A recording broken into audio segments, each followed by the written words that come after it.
听到这段声音的朋友们，大家好。今天我想先和大家聊一个在佛教界，甚至在很多学佛人内部都争论不休、极其敏感的话题。你有没有听说过这样一种说法？大乘佛教的空性思想根本不是佛陀说的，那是后世祖师，特别是龙树菩萨等人，为了吸引信众，为了和当时的婆罗门教或其他外道辩论而发明出来的新理论。很多人认为大乘佛教是对原始佛教的超越，甚至是一种背离。他们觉得只有阿含经里讲的四圣谛、八正道才是佛陀最纯正、最原始的法位，而大乘经典里讲的般若、空性、如来藏太玄乎了，是后人编造的神话。听到这里，你是不是在心里犯嘀咕？法师，你今天是不是要挑起佛教内部的矛盾？你是不是在歪曲佛法，故意贬低大乘，或者故意抬高小乘？我一个念佛求生净土的人，你跟我讲这些教理争论干什么？别急，你的疑惑、你的担忧，甚至你内心的那种门派之见，不仅现代人有，古代人也有。但今天我要告诉大家一个反常识的真相。著名的佛学泰斗印顺导师用他一生的研究告诉我们，这完全是一个天大的误解。大乘佛教的空性思想根本不是后世祖师发明的，他早就在阿含经中了。只是佛陀在阿含经里用的不是空这个字，而是用无常无我圆起来表达完全相同的义理。当龙树菩萨在中论中宣说空性的时候，他不是在创新，更不是在背叛，他是在回归到佛陀在阿含经中已经讲过的核心教法。今天我们就来深度拆解这个被 99% 的修行人误解的终极真相。听懂了今天这期内容，你不仅会彻底打通大乘与小乘的任督二脉，更会明白为什么我们净土中的信愿念佛正是建立在最深刻的空性智慧之上的。让我们把时间的指针拨回2500多年前，在杂含经中有一段极其重要却被很多人忽略的经文。这段经文被后世大德称为第一义空经。当时佛陀端坐在精舍中，看着台下那些虽然出家，但内心依然对自我有着深深执着的弟子们。佛陀知道，如果不打破他们对我的执着，他们永远无法真正解脱。于是佛陀开口了。佛陀说，衍生时无有来处，灭时无有去处，如实观，不时而生，生已尽灭，有业报而无作者，此因灭矣，亦因相续，除俗数法，耳鼻舌身意，亦复如是。这段话字字珠玑，字字见血。但如果不翻译成大白话，很多人看了一辈子也看不懂。我们一句一句来拆解。第一句，衍生时无有来处，灭时无有去处，这是什么意思？佛陀说，当你的眼睛看到东西，产生视觉和认知的时候，这个看的动作和意识不是从某具体的地方跑出来。当你的眼睛闭上，或者注意力转移，这个视觉和意识消失了，它也不是跑到某个地方藏起来了，它只是因缘和合时暂时显现的假象，因缘散去时就自然消失。用现代人的生活来打个比方，你走在街上，突然看到一个极其美丽的风景，或者看到一个让你心动的人，那一瞬间你的心里升起了喜欢、贪爱的念头。这个念头是从哪里来的？是从你的心脏里跑出来的吗？是从你的大脑皮层里分泌出来的吗？都不是。它是你的眼睛、眼根外面的风景色尘，以及你过去的记忆和习气时，这三者在这一瞬间碰在一起，才产生了这个喜欢的念头。风景一过，或者你转过头去，这个念头就灭了。它灭到哪里去了？它没有去任何地方，它只是因缘散了，现象就消失了。第二句，有业报而无作者，这是整段经文中最反常识、最震撼的一句话。我们普通人总觉得，我做了善事，将来我去享福；我做了恶事，将来我去受罚。这里有一个预设的前提，有一个永恒不变的我在造业，也有一个永恒不变的在受报。但佛陀说错，有业力的果报在运作，但没有一个真实的我在承受果。五蕴色受想行识在流转，业报在显现，但这一切都是因缘和合的，就像一场接力赛，第一棒的人把接力棒交给了第二棒的人，第一棒的人和第二棒的人是同一个人吗？不是。是完全不同的两个人吗？也不是。他们是一个团队的相续，前世的你和今生的你就像第一棒和第二棒，前世的五蕴灭去了，今生的五蕴升起了。今生的你在承受前世造下的业报，但今生的你和前世的那个作者既不是同一个，也不是完全不同。这就是此因灭矣，异因相续。第三句，除俗数法，大白话就是除了世俗社会中为了方便交流，为了维持社会运转而假名安立的你、我他、桌子、椅子、法律、道德这些概念之外，在圣义谛终极真理的层面，这一切都没有真实的自信。这就是第一义空。各位同修，当你明白了这段经文，你再回头看看你现在的痛苦，你为什么焦虑？为什么抑郁？为什么整夜的睡不着觉？因为你把因缘和合的假象当成了真实存在的实体。你以为那个受委屈的我是真实的，你以为那个失去的财富是真实的，你以为那个背叛你的感情是真实的，你拼命想要抓住一个根本抓不住的东西，你怎么可能不痛？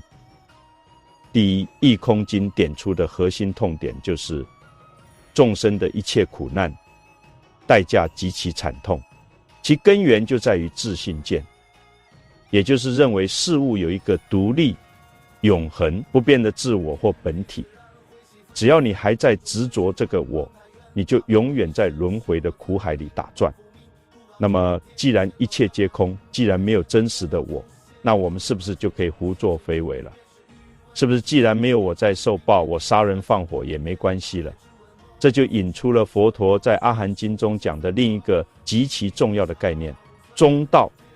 什么是中道？佛陀说，如来离于二边，说于中道。哪两边？一边是有见常见，认为一切法是真实存在的，认为有一个永恒不变的灵魂或我在轮回。另一边是无见断见，认为一切法都不存在，认为人死如灯灭，死后什么都没有了，否定因果业报。佛陀严厉地指出，这两个极端都是致命的毒药。我们来看看现代社会，这两种极端是如何折磨我们的执着于有见的人，就是现代社会的消费主义者和内卷狂魔。他们认为财富、地位、名誉是真实存在的，是可以永远抓在手里的，所以他们拼命囤积，拼命往上爬，为了多赚一点钱，不惜透支身体，甚至违背良心。他们以为拥有了这些就能获得永恒的安全感，但结果呢？当疾病来临，当无常到来，他们发现什么都带不走，最终在极度的恐惧和干中死去。而执着于无见的人，就是现代社会的虚无主义者和躺平一族。他们觉得反正人固有一死，反正一切最终都会归于尘土。那努力有什么用？道德有什么用？于是他们陷入享乐主义，甚至觉得既然没有因果，那只要不被警察抓住，什么坏事都可以干。这种断灭见直接摧毁了人性的底线，让人堕入深渊。佛陀说，真正的真理在两者之间，这就是中道。中道就是缘起，因为缘起，所以不是无。因果业报依然如影随形，善恶之报丝毫不爽，现象依然宛然显现。因为缘起，所以不是有。一切事物都没有独立存在的实体，都是条件聚合的产物，当体即空。佛陀在经中有一句极其优美的开示：世人颠倒，依于二边，若有若无。若见世间极者，则不生世间无见；若见世间灭者，则不生世间有见。大白话就是，当你仔细观察世间万物是如何缘起极，你就不会落入无见，不会认为什么都不存在，你会敬畏因果。当你仔细观察世间万物是如何缘灭的，你就不会落入有见，不会认为有真实不变的实体，你会放下执着，见缘起，就见中道，见中道就见法，见法就见佛。到了公元2世纪，一位伟大的菩萨出世了，他就是被称为八宗共主的龙树菩萨。龙树菩萨创立了中观学派，成为了大乘佛教最重要的理论奠基人。很多人以为龙树菩萨是在创造新的理论，是在发明大乘，但龙树菩萨自己说，他只是在阐释佛陀的本怀，他只是把阿含经中已经讲过的道理，用更系统、更精确、更具逻辑性的方式重新表达了一遍。龙树菩萨在中论里写下了那首震古烁今的4句轮：众因缘生法，我说即是空，意为是假名，亦是中道义。这4句话完美的对应了阿含经的教法。众因缘生法对应的就是阿含经的缘起，我说即是空对应的就是阿含经的无自性。无我意为是假名，对应的就是阿含经的五蕴假合除俗数法，亦是中道义，对应的就是阿含经的离于二边。大家看明白了吗？龙树菩萨根本没有发明空，他只是把佛陀在阿含经里讲的无常无我缘起，用空性这个概念重新整合了一遍。他要破除的是人们对有的深层执着。很多人学了佛法，知道了缘起，却还是执着于缘起所生的法是有的，是真实的。龙树菩萨一针见血地指出，缘起法本身也是空的，也是没有自信，只有这样才能彻底拔除我们内心的毒根。讲到这里，很多同修可能会觉得，法师，你讲的这些空性中观太深奥了，我一个念佛的凡夫，每天被生活压得喘不过气，我学这些有什么用？而且既然一切皆空，极乐世界也是空，阿弥陀佛也是空，那我为什么还要念佛求生净土呢？这不是心外求法吗？这正是今天这期文案最核心、最要命的地方。作为净土中的学人，如果你不懂空性，你的念佛永远只能停留在求人天福报的层面，你根本无法真正契入弥陀的愿海。我们来看看历代净土中祖师大德是如何用空性来为我们做心理按摩，如何圆融大乘与净土的。明代净土中九祖非义大师在《弥陀要解》中有一段极其精彩的开示。很多人问非义大师，既然唯心净土，自信弥陀，一切法皆空，那西方极乐世界到底存不存在？我们到底要不要去？非一大师说，理则顿悟，尘雾并消，是非顿除，因次第尽。在理圣义谛的层面，极乐世界确确实实当体即空，十法界皆是唯心所现。但在世事俗谛的层面，对于我们这些烦恼未断的凡夫来说，因果宛然，极乐世界历历在目，阿弥陀佛真真切切。如果你只谈理上的空，而废弃了世上的念佛，那就是恶取空，是狂禅死后必定堕落。如果你只执着世上的有，而不懂理上的空，那你念佛就容易产生执着，遇到逆境就会退转。近代净土中第13代祖师印光大师更是苦口婆心地教导我们，事有协理之功，理无独立之能。事相上的念佛包含了理体上的空性，但理体上的空性不能脱离事相上的念佛而独立存在。大家听明白了吗？祖师们的开示像不像一双温暖的大手，抚平了我们内心的焦虑？他们告诉我们，不要因为空而否定有，也不要因为有而迷失了空。更震撼的是，从深层义理来看，正是因为空性，净土法门才能成立。大家想一想，如果一切法都有自性，如果凡夫有一个真实不变的凡夫自性，那么凡夫就永远是凡夫。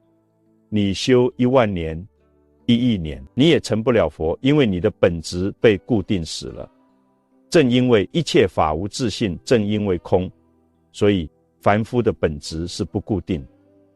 凡夫可以通过念佛，借助阿弥陀佛的48大愿，在临命终时转凡成圣，待业往生。空性意味着无限的可能，因为无自性，所以阿弥陀佛的愿力才能加持到我们身上。如果我们有自信，佛力就加倍不进来，就像2块实心的石头无法融合。所以大乘佛教的空性思想不仅不是对原始佛教背离，反而是净土法门能够救度凡夫的底层逻辑。大乘不是背叛小乘，而是从小乘中开出的花结出的果。小乘注重个人的解脱，大乘注重众生的解脱，但两者的基础是一样的，都是建立在阿含经的根本教法之上。但是各位同修，我们在修行中常常容易陷入一个巨大的误区，那就是把空等同于没有，等同于虚无。很多人一听到空就觉得什么都没意思了，工作也不干了，家庭也不顾了，每天坐在那里发呆，以为这就是修空。这在佛教里叫恶取空，是非常可怕的邪见。为了说明这个误区的危害，我给大家讲一个禅宗里非常著名的历史公案。野狐禅唐代的时候，有一位百丈怀海禅师，每天上堂讲法，听众里总有一位白胡子老头，听得非常认真。有一天大众都散，老头却迟迟不走。百丈禅师问他，你是谁？老头说，我其实不是人，在500世以前迦叶佛的时代，我也是这里的住持。当时有个学人问我，大修行人还落因果吗？大修行人还会不会受因果报应的束缚？我回答说，不落因果，大修行人不受因果报应了。就因为这一句话答错了，我堕入野狐身，做了500世的狐狸。今天求禅师慈悲，替我转一句语，让我解脱狐身。百丈禅师说，你问吧。老头问，大修行人还落因果吗？百丈禅师大声回答，不昧因果，大修行人不是没有因果，而是对因果清清楚楚，明明白白，不迷失在因果之中。老头一听，恍然大悟，顶礼说，我已经解脱了，明天请在后山为我火化。第二天，百丈禅师带着大众到后山，果然看到一只死去的野狐狸，便依王僧的礼仪将它火化。各位同修，这个公案极其震撼，不落因果和不昧因果只差一个字，却是天堂与地狱的区别。那个老和尚以为空就是没有因果，以为大修行人可以超越因果，结果堕入畜生道。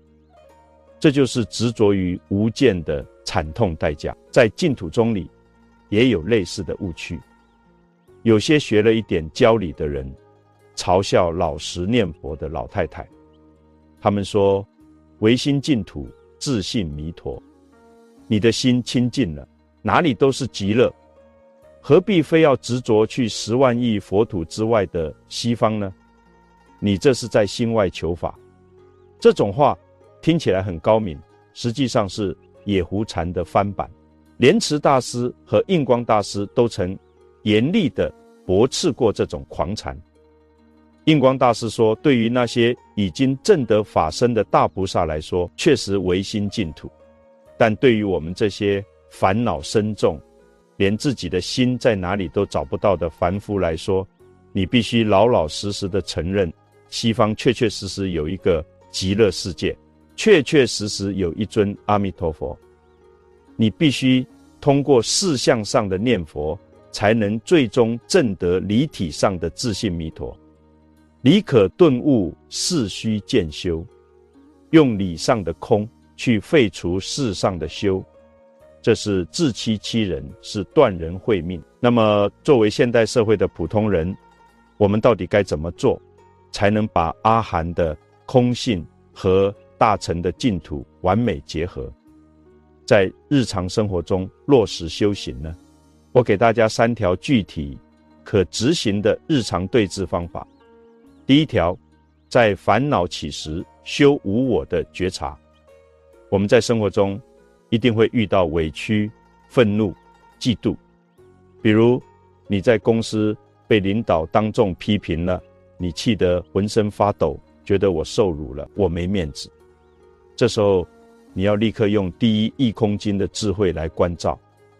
你在心里问自己，那个受委屈的我到底在哪里？是我的身体受委屈了吗？身体只是细胞和4大假合。是我的意识受委屈了吗？意识只是刹那生灭的念头。你找遍了全身，也找不到一个实体存在的我。既然没有我，那是谁在受辱呢？这就叫无我观。当你真正体会到无我的那一瞬间，你的愤怒就会像被抽干了空气的气球，瞬间瘪掉。这就是用空性智慧化解现代人的精神内耗。第2条，以真空生妙有，死心塌地念佛。很多人觉得，既然一切皆空，念佛也是空，那就不念了吧。错，正因为一切皆空，我们才更要念佛。为什么？因为娑婆世界的苦是如幻，但我们的感受是真实。极乐世界的乐是如幻，但阿弥陀佛的愿力是真实的。我们要用如幻的念佛去对治如幻的烦恼，最终证得真实的佛果，把你对世间万法的空性认知转化为厌离娑婆的动力。既然世间一切皆是因缘假合，皆不可得，那我还贪恋什么呢？我还不如把这颗心死死地拴在南无阿弥陀佛这句万德洪名上。这就是以真空生妙有，这是净土中最顶级的修行心法。第3条，在红尘中修如幻的菩萨道。很多人学了佛法变得冷漠了，觉得反正都是空的，家人的死活、社会的苦难都跟我没关系，这是大错特错。真正的菩萨是看透了空，却升起了更大的慈悲。因为无我，所以没有我的利益需要去维护，从而能够全心全意的去利益众生。你可以在你的工作岗位上带着正念，带着慈悲，为这个社会贡献你的一份力量。你可以在你的家庭中带着包容，带着智慧，创造一个温暖的环境。你可以在你的人际关系中带着诚实，带着善意，传递正能量。你知道这一切都是如幻，但你依然认认真真的去做。就像成年人陪小孩子玩沙子，你知道沙子建的城堡是假的，但你依然愿意陪孩子开心的堆砌。这就是除俗数法后的菩萨行。不需要你出家，不需要你放弃一切，只需要你在日常生活中活出佛法，活出慈悲，活出智慧。各位同修，文章的最后，我想纠正一个终极的误区。很多人以为我们念佛往生极乐世界，就是为了去那里逃避现实的苦难，去那里享清福的，觉得那里没有房贷，没有生病，每天听听鸟叫，看看莲花，多舒服啊！